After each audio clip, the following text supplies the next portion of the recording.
Welcome to this very special edition of the KAJ of the Author's Voice with KAJ, a show where we explore the stories behind the stories. Here we dive into the worlds created by authors, discover their inspirations, and ensure that you walk away enriched and inspired. And today we have with us author Corwin Johnson, famously known as CJ Moneyway, the visionary founder of CJ Moneyway Entertainment, is a dynamic and influential figure in the podcast entertainment industry. And he has built a brand that stands out for its unique blend of artistic excellence and bringing the stories out of his interviews that they never intended to speak about, and his relaxed and laid back style of interaction. Welcome to the show, CJ. Hey, thank you for having me on again, AJ, man. Appreciate it.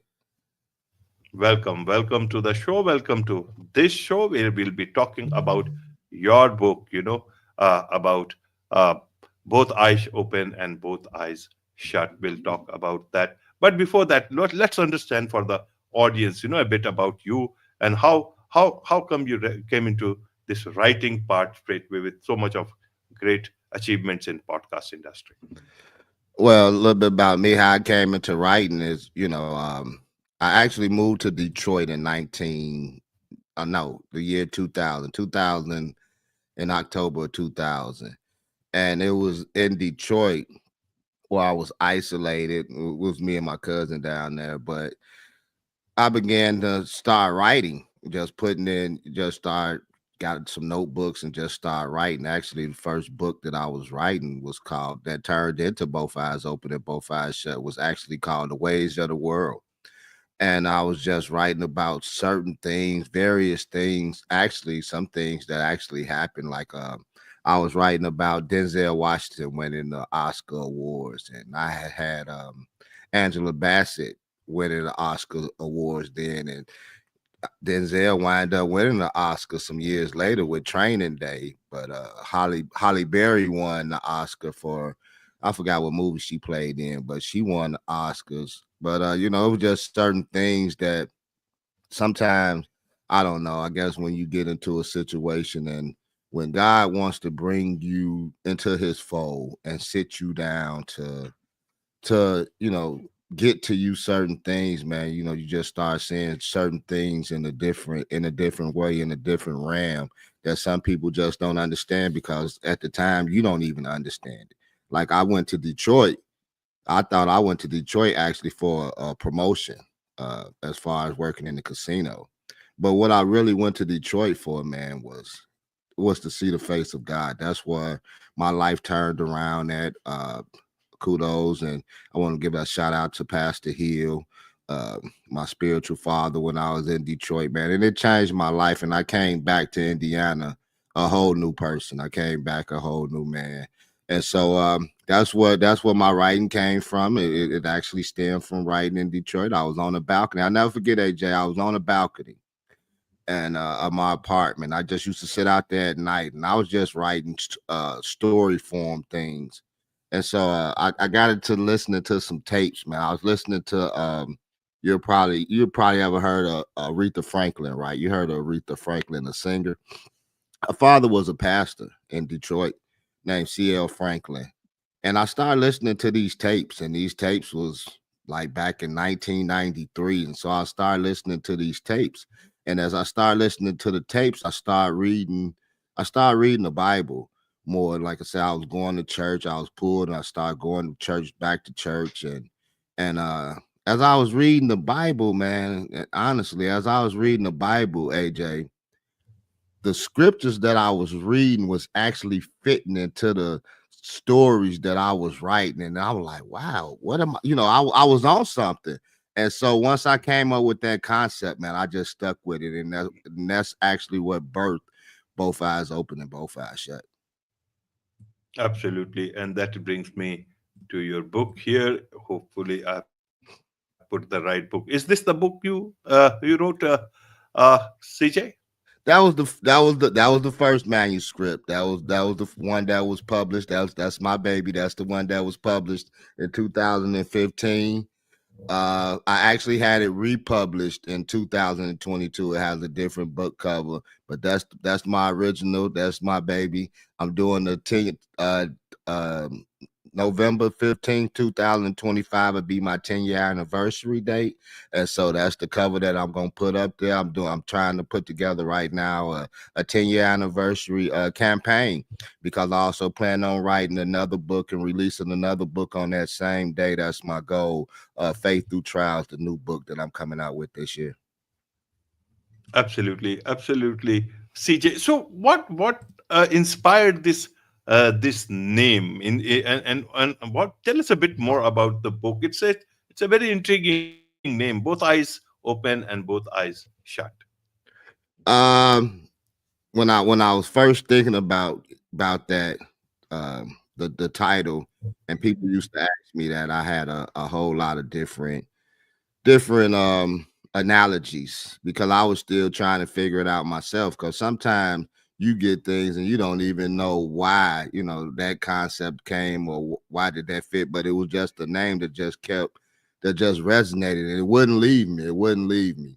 And as I thought about it, I remember back in the day, uh, me and my friends and my cousin, I get off work and we'll be in the house, and we drinking and doing whatever we doing, and we would play this rap song all the time. And me and my boy Enoy, Eric Martin, shout out to Eric Martin, we'll be singing on the chorus of this one song that we used to listen to, and it used to say, you got your eyes wide open, but still can't see."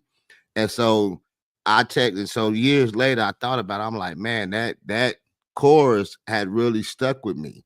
And so both eyes open and both eyes shut actually came from when we used to sit in the house in Marshalltown and do that. You got your eyes wide open, but you still can't see. And so the concept of that is, AJ, is that even as we look at society today and the things that's going on and the things that's taking place in our society, in our world today, we have our eyes open to things that we probably don't need to see. Like, I would say that there's a lot of smoke and mirrors that's taking place right now.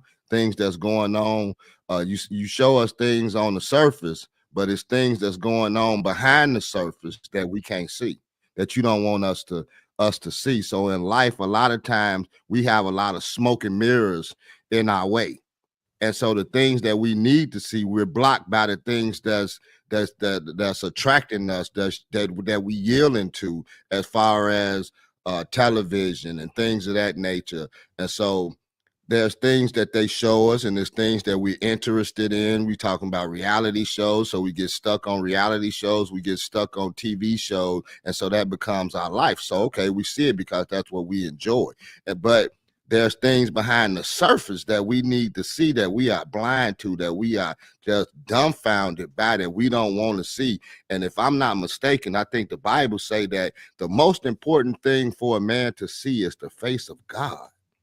And so I'm seeing a lot of stuff, but I'm missing what I need to be seeing. And so therefore I got my eyes open to some things. I got my eyes open to the things of the world, but to the things of the spirit, I got my eyes shut.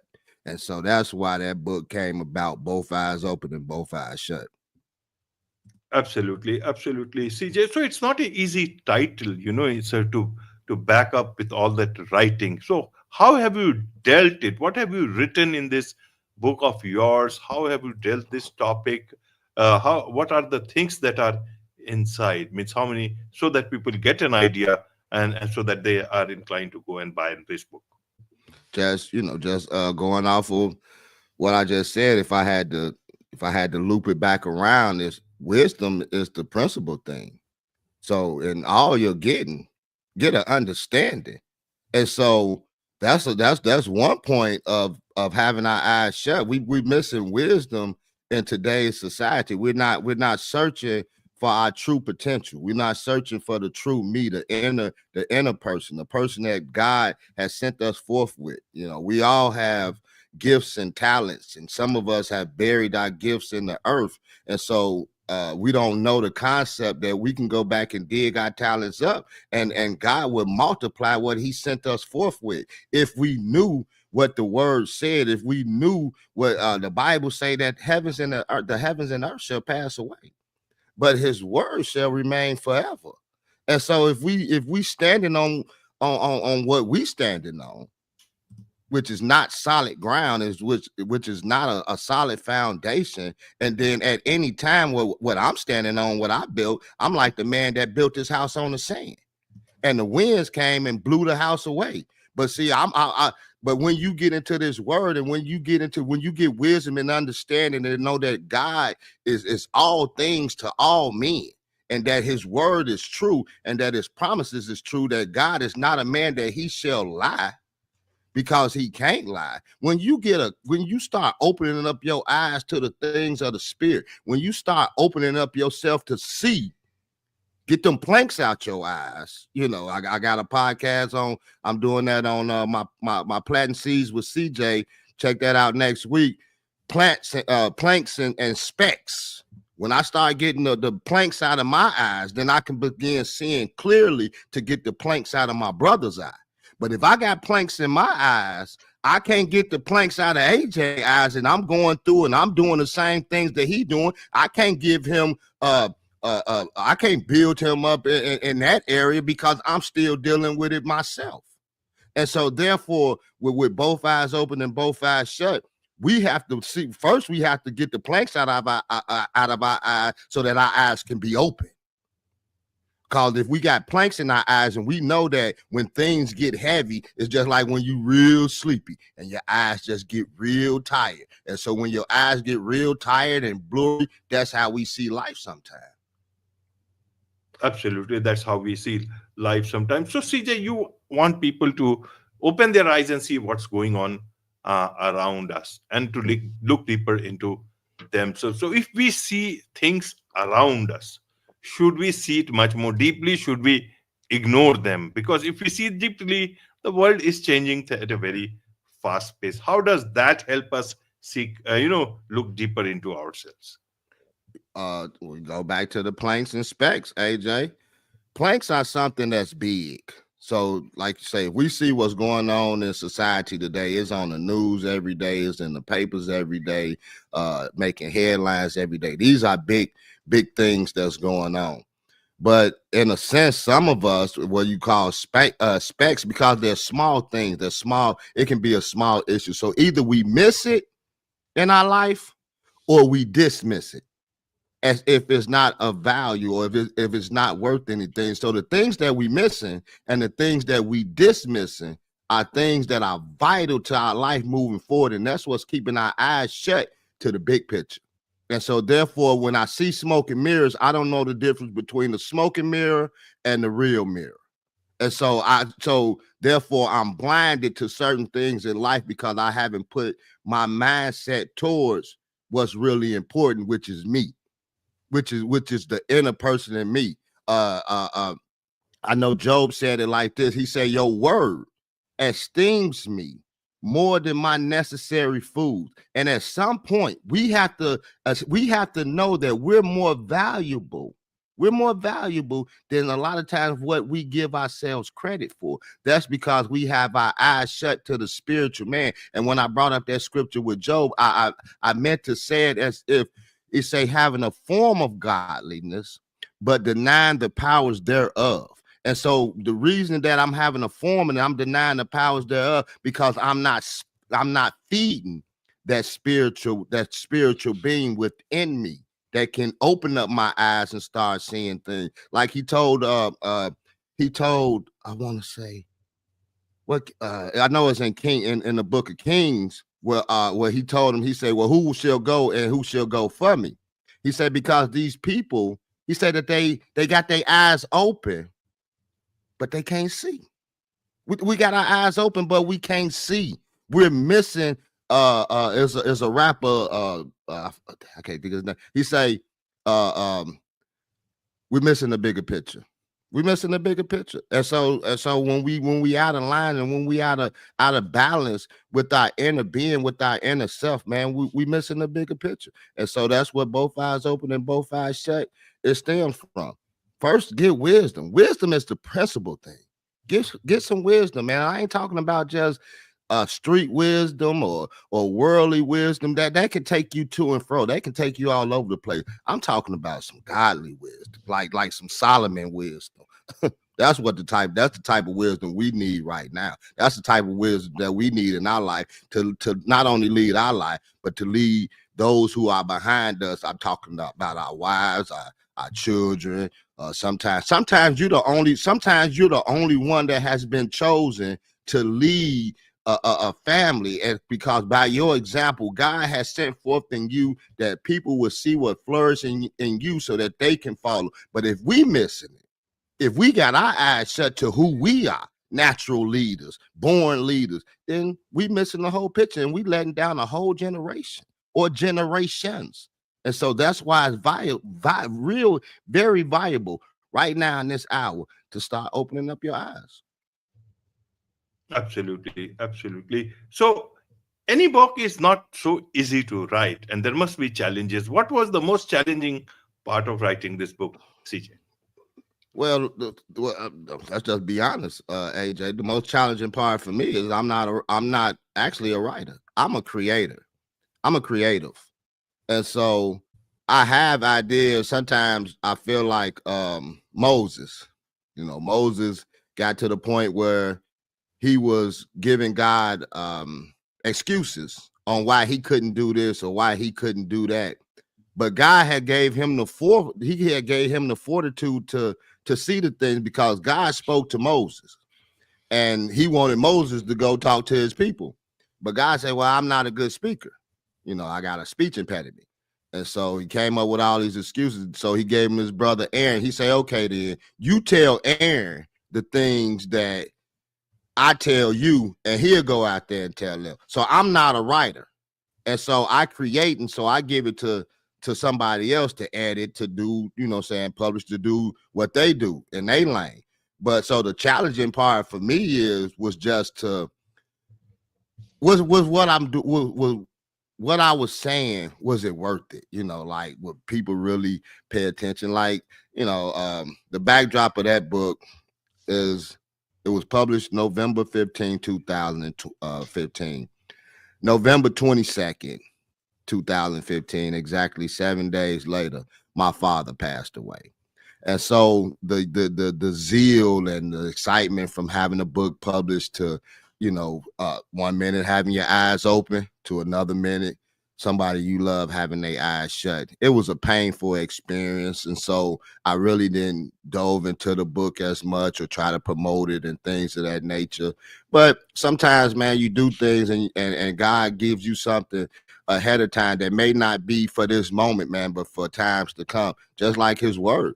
When the prophet spoke, it wasn't for the times that was coming. It was times that was gonna come down the line. We went 42 generations before some of the prophets had said before it actually came to pass. So that's how I feel about both eyes open and both eyes shut, because I look now 10 years later on what we going through right now. And that's because for a long time, we have had our eyes shut to a lot of things that we just never paid attention to.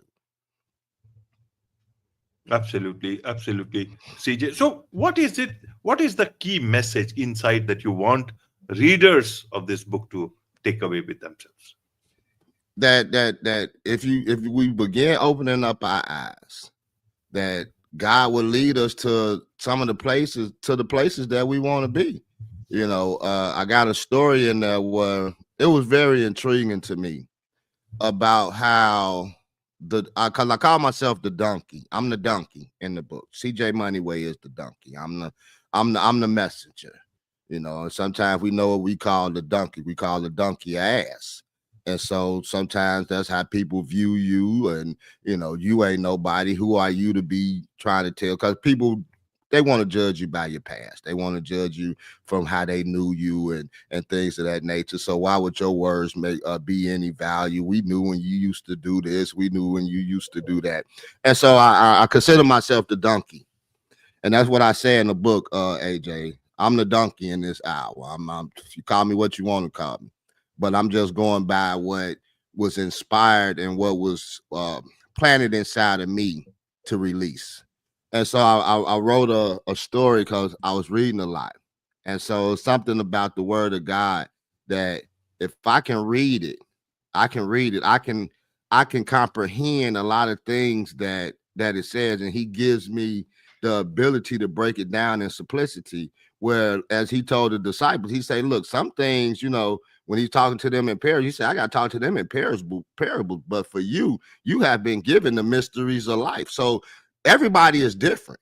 Like some people can read the Bible and get no understanding of it at all because of the word. But then some, like my father told me back in the day, he say every time you go back and read something that you already read, you will get a different understanding and a different meaning the first time. You'll see something that you didn't see before. And he wasn't telling the story. Every time I go back and read the book of Joseph, I see something different. And so in this one story, AJ talked about the donkey. And what was so significant about the donkey in that hour was because Balaam, he was riding on the donkey. And the donkey saw the death angel at the end of the road because the death angel was about to kill Balaam. And so it went off and veered off to the side of the road, and Balaam began beating the donkey. And then they say that the donkey began to speak. And that was intriguing to me. Like, wow. And the donkey said, have I ever done this before? And so he said, and then he began speaking back to the donkey. And I just had to stop and say, wow, here it is, this human man having a conversation with a donkey. And because the donkey opened his mouth and the donkey actually saved his life. And so, it came back in the death angel saying, if the donkey hadn't saw me in the middle of the road, I would have killed you. And so I consider myself the donkey in this hour because a lot of times that ass going to open up his mouth because it could be some things that can save you. For warning comes before destruction. That can save you from going down some of the roads and the pitfalls that you're headed to.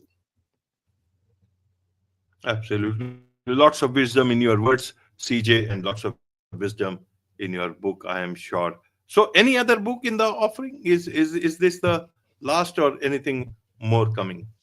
Like I say, I got a book coming out. Like I said, I'm trying to do a campaign right now. I want to do a 10-year anniversary campaign for Both Eyes Open and Both Eyes Shut. 10 years on the market. I don't care about the sales or anything. The book that's on Amazon or wherever else, man, that thing will be here way longer than I'd be here, so ain't no telling. Some little kids back in 2075 might be reading Both Eyes Shut and Both Eyes Open, getting something from it, man. So I just thank God for putting that on me at that time, man, and doing what I do and just walking by faith and not by sight. But yeah, man, I got a book, man, called Faith Through Trials that I want to release to November 15, 2025, man. The theme is faith is tested through trials, but when deeply rooted in God, it would flourish and bear even in adversity, man. So, like I say, with the things that's going on today and the challenges that we're facing, a lot of people can give up on life. That's why this book right now is actually based around the sword that sold. And so correlating the book with my podcast, Planting Seeds with CJ, man, I'm just on a mission in this season, man, just to try to get people to open up their eyes to certain things that we've been missing in life. I can't make nobody choose what direction they want to go in. Some of us, we make our bed and we lay in it. But as a man of God and as someone who loves Christ, we know that we are we vessels. And so we're ones to spread the word, to spread the gossip, because although you may go to church and you may have the greatest pastor on this side of the earth, They just can't reach everybody. Everybody that you know is not going to church, going to the same churches that you going to. They're not getting the same edification or the same word that you getting. And so if you're getting it, it's up to you to try to help others get it. You know what I'm saying? To try to help others change the direction of their ways. And I'm gonna tell you this, AJ. After finding this out and reading this for myself, man, and being a sinner and being one who yield to all type of temptations in life and was being tossed to and fro. Hey, man. At the end of the day, the Bible say that if you turn one away from the errors of their sins, a multitude of sins will be covered for you. Now, I don't know who out there that ain't never sinned before that don't need no sins covered, but I know I do. And if he say that if AJ read my book or if AJ listen to my podcast and he say, man, I really enjoy what CJ was talking about, and it makes me think deeper about my life when he talking about the man in the mirror to look at myself and the fruit that I can bear if I can, saying get on this right road and get in this right direction. And then so AJ, with me not knowing, because I just planted a seed, or I was just coming and I was watering the seed. I don't know which one I was doing, because the Bible also tells me this. The Bible also says some plant, some water, but neither one is nothing, because it's God who gives the increase. Okay. And so I'm nothing. I am nothing. I'm just doing what I'm commissioned to do.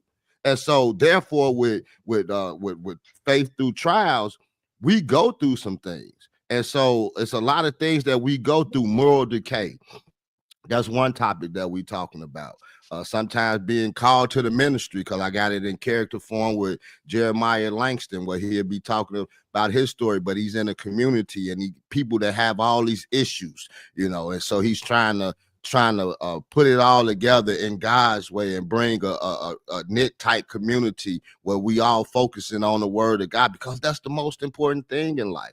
But we go through so many things and so many challenges, we waver from the real faith, even because that's what the parable is about. It say some went to the wayside, some grew, some flourished, some went to the wayside, some was planted. It's our soil. And so at the end of the day, what if I got bad soil, but I'm trying to plant seeds on this bad soil, it's not gonna grow. Or if it grows, it's gonna turn to weeds. And so I remember back in the day, my grandma, we had hedges. And so the weeds wouldn't grass. And so to make the hedges look good and to make the whole yard look good, we used to have to go out there and dig the weeds up. We used to have to get the weeds up out of there. And so sometimes that's our life. We need to uproot the weeds so that the grass can grow and so that your life can be glorified and beautiful. You know what I'm saying? But if I keep the weeds and let the weeds continue to grow, if we talking seeds, I'm talking weeds of anger, jealousy, hate, malice intentions, fornication, all type of things. You know what I'm saying? Because this is the things that I've let grow inside of me. And if I'm not mistaken, I ended on this too, AJ. Paul said it like this. And I think that when people hear all the time that that when I wanted to do right, I always want, say I did wrong. I forgot how it actually go, just paraphrasing. But going to church, you hear that phrase all the time. When I wanted to do good, evil always seemed to follow me. So that's what it say. So we hear that in church because it's repetitive. But it also say too, if you go down and then you start reading for yourself, this is what it say, AJ. It say that because sin had become full grown in me, and it had become full grown in me. So when I do the things that I don't want to do, and then the things that I want to do, I can't do, it's because that the sin that has become full grown in me, I no longer do it. It's the sin that's in me that's doing it. And that's where a lot of us are right now in life. We are being controlled by the sinful nature. And that's what we got to get out of. Wonderful, wonderful. Lots of wisdom people would want to have from you, CJ. And I'm sure a lot of, not only from you, also from your book that we just discussed, both eyes open and both eyes shut. What's the best way for them to connect with you, CJ? Just connect with me at CJ Moneyway. I'm on all platforms: Facebook, Instagram, TikTok, YouTube. Just Google my name up. You'll find the CJ Moneyway Show. You'll find Planting Seeds with CJ. You'll find my website. You'll find all my social media channels at cjmoneyway.com. Plus, I got a project coming out pretty soon. GI, the state's capital, is going to be a motion animated series, man. Go check that out. Absolutely, absolutely. With this, it's a wrap on this very special edition of the Author's Voice with KAJ. And for the audience, if you enjoyed this conversation, grab a copy of CJ Moneyways book and explore more. Not only this book, and several other things are up there. His new show. Thank you so much indeed for joining us.